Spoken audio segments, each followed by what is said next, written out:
All right. So why are we talking about this? Okay. Why is it important to make it easy or friendly to the quarterback? Number one, you got to build his confidence. You can't come in and have a kid starting freshman year or early on and give him a ton to think about because it's going to kill his confidence. And I always say completions for confidence.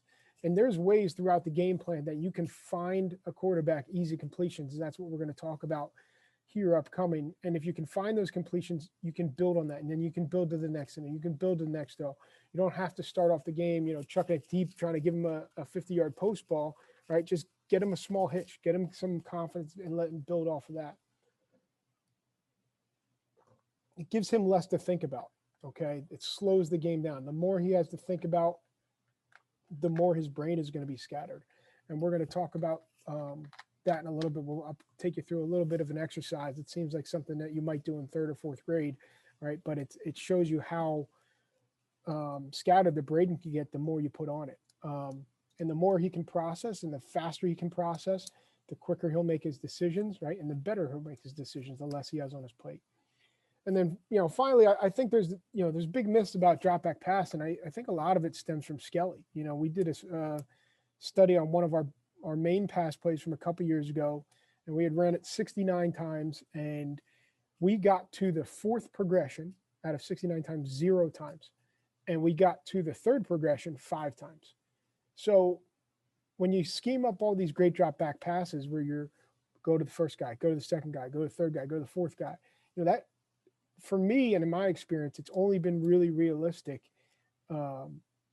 in Skelly when you have maybe a little bit more time, or the quarterback moves through his progression that much faster because he doesn't have guys in his face.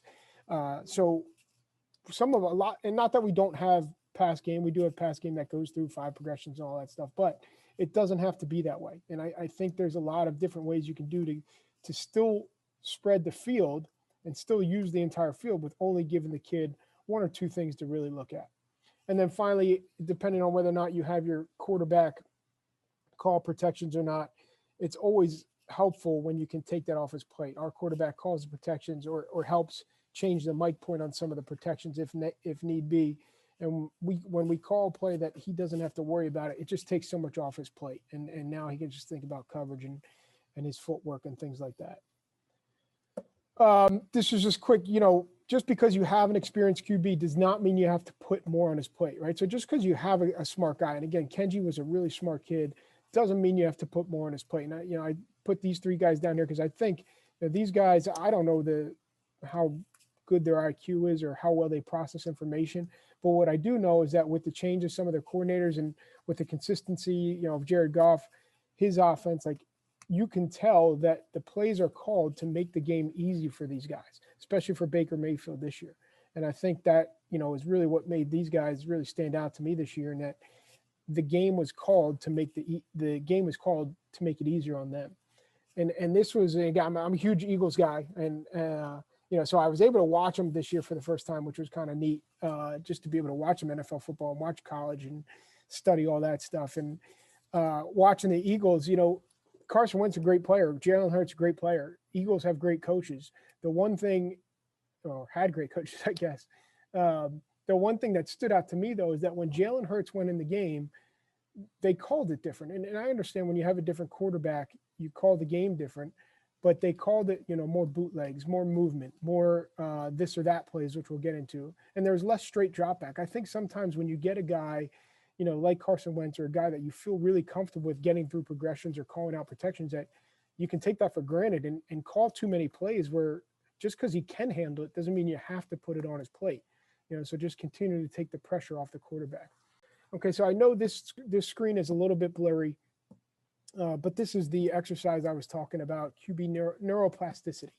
Okay, so if I want to find out how much a quarterback can really handle, I can have him come up to this, and the first thing I do is have him go through all 4 rows, and I won't go through all 4 rows to not bore you on a Friday night, and just have him say the colors back to me, going from left to right. So in this scenario, it would be blue, yellow, red, yellow, blue, red, green, blue, red, then red, green, yellow, red, green, green, so on and so forth. Okay, and we would just go colors.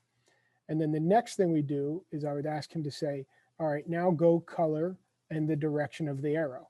So in this case, again, starting from the top, it would be blue up, red down, red right, blue left, green down, red left, and so on and so forth. Okay. And then the third time through it, I would say, all right, now give me color, color, and direction. So blue, yellow, right, green, red, right, blue, red, down, blue, red, left.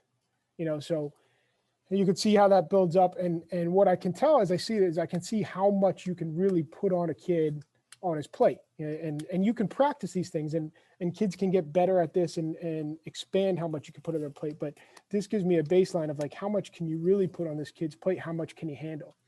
Because when you talk about this, how much the quarterback actually could have on his plate pre-snap, depending on your offense, depending on what you ask him to do, right? It could be, are we lined up correctly? Are we in the correct formation around the play?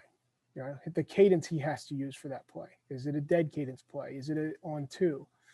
The motion he may have to send for that play. The footwork for the play, right? Run game, pass game, whatever he needs to do.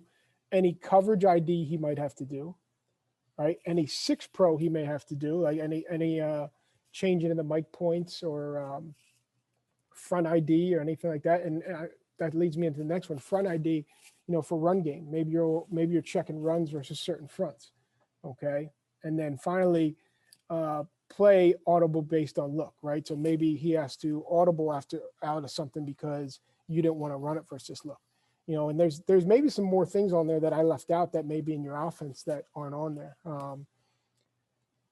So those are all the things that he could have to do in pre-snap. And that comes back to this, like the more you put on this kid's plate, the more you ask him to go color, direction, the more he has to think about and the easier it is going to be for him to forget something or to move on from that. And that's why we do that little exercise. Okay, so the main thing we're going to talk about tonight here is this or that plays. And I like this or that plays because it's essentially that you're going to throw this concept or you're going to throw that concept. You're going to do this or you're going to do that. The first one I'll show you is an access to a designed boot. So an access throw to a designed boot. The second one will be an access or a bubble. The third one will be a bubble or a screen. The fourth one will be quick game or a screen. And then finally, if we have some time to get into some drop back pass, some mirrored routes and why we like mirrored routes and why they make it easy and how you can make them the most effective for you.